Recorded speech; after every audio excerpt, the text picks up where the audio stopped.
Good morning. This is Talkback Television, and I'm here with Lou Bolden, who is CEO and chairman of BNS, and we're going to talk about a company that they're working with. Lou, how are you? I'm doing well. Thank you very much, Rick. How are you?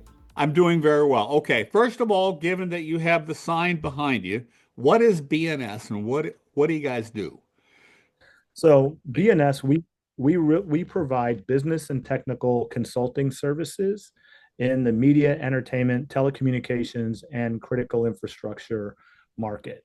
What we're really trying to do, Rick, is to solve problems for operators, service providers in that space, and connect them using our industry experience with the right companies, with the right people to solve those problems. We're not trying to sell products. What we really want to do is solve the problems that we hear in the market today from our decades of experience as a core staff at BNS.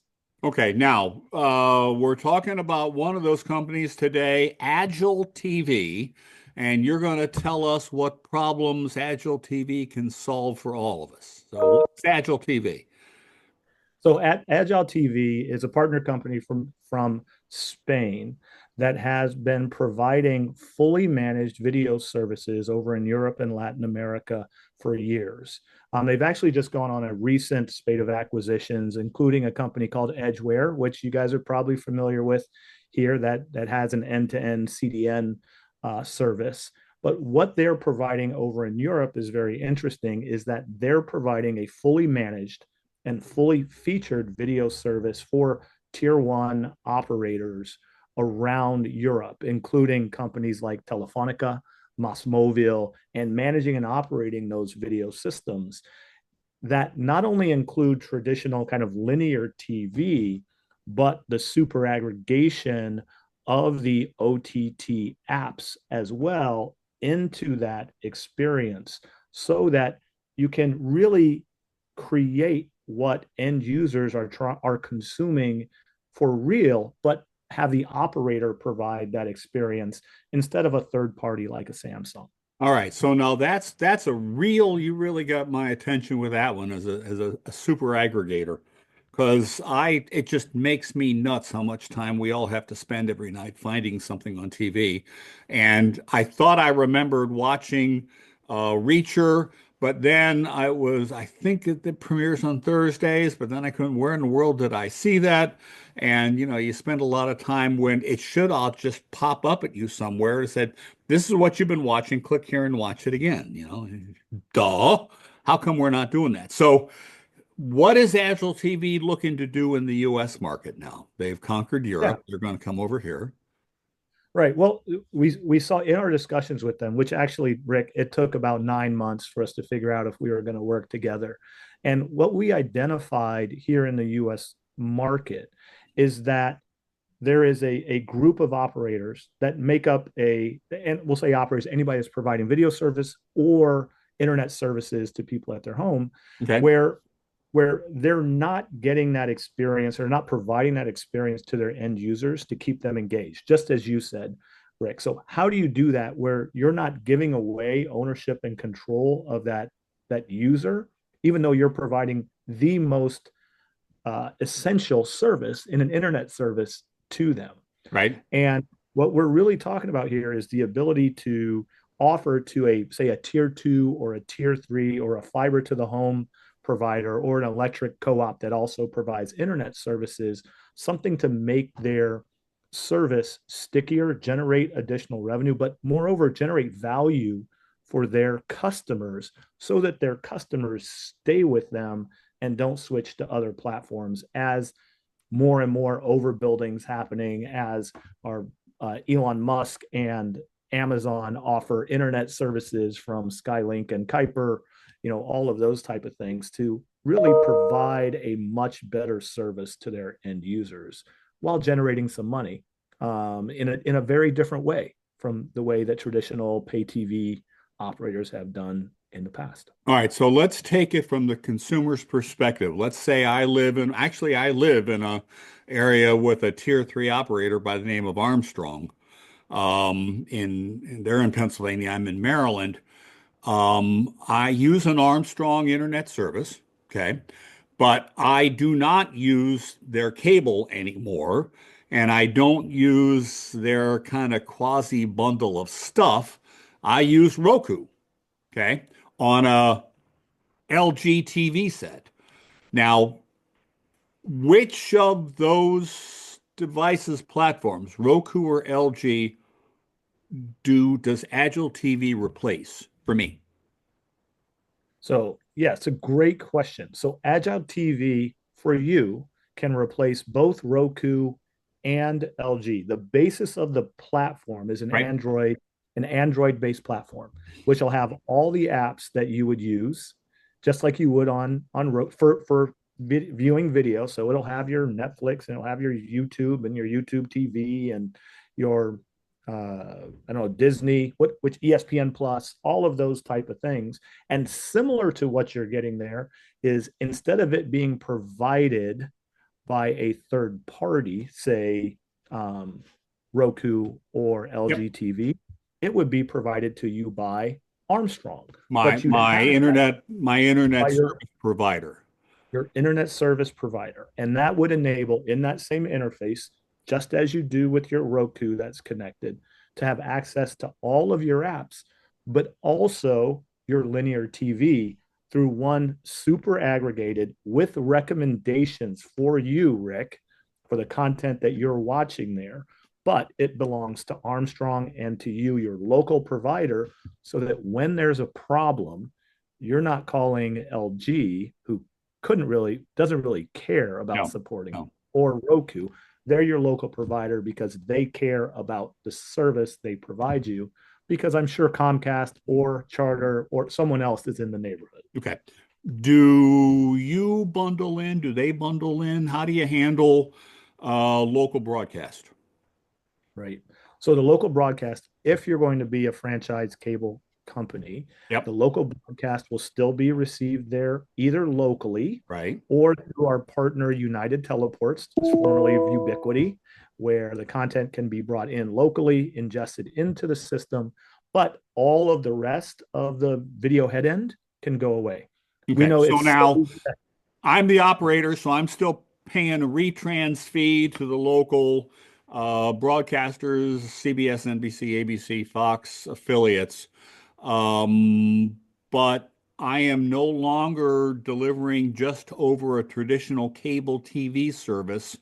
I've got this odd, it's not really, well, it is sort of a hybrid because you're bringing in pieces of the cable service and you're bringing in features and platforms from fast channels and on-demand channels and SVOD and all the rest of them, right? So, but to yep. me, the consumer, it's one place where I get everything.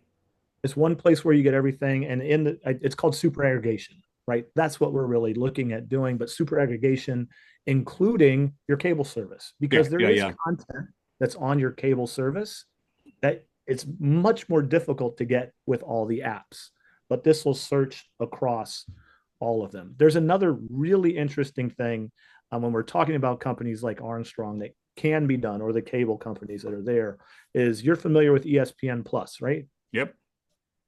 Well, ESPN Plus, it has almost all I'm a sports fan myself. I go there all the time to watch games, to watch highlights, to watch news. All of those things are available there. The cable bundle, ESPN, and the basic cable is ESPN, and I always forget if it's ESPN News or ESPN2. I always forget which one it is. I think it's two, but that costs more than ESPN Plus. Sure. So why have it in your cable bundle? Why not let people choose?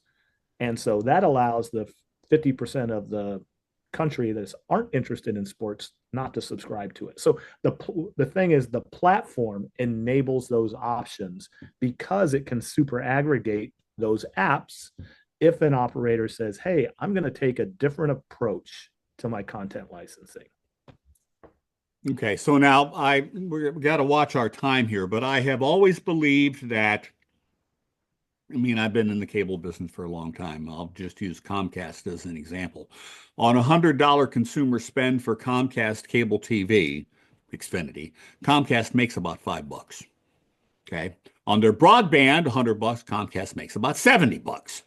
Um, but the fact of the matter is, Comcast would make more money from me, a consumer, if they bundled in, just get me my local, find some way to do that, but give me Netflix and Amazon. Amazon doesn't like to play ball that way, but Netflix and certainly Paramount and certainly Peacock, they will play ball. Disney will bundle up and deliver all those services to me. Keep a buck a month or $2 a month out of each of those. I'll put them in a bundle where I pay one bill. My consumer spend's going to go down to 50 or $60, and Comcast is still going to make $5 or more Mm-hmm. with a lower consumer spend. Now, the problem that they've got, and I think your tier one, your tier two and three affiliates or customers have the same issue. Wall Street likes the big money coming over the transom. They are happier to have me spending $100 and them netting five than me spending $50 and them netting five. They like the big bucks over the transom. How do you help guys get around that one? Because that's a structural issue of our industry. Yeah, I think that's really a great point that you bring up here, Rick. And we've had this internal discussion, especially for those operators that service providers, and I'm going to take Comcast and Charter No, and no, these big guys. take them out. It's just that they're easy to do because the numbers are big. But I think you're exactly right. And one of the things that this service does that we're providing here is that from an operational expense overall, because the video processing is done centrally, Yep. instead of each tier two or tier three or whatever operator having their own Doing video their head, own. That's right. we do it once for them. Our group, this is the Agile TV, BNS, United Teleports group, takes on all of that video overhead for them.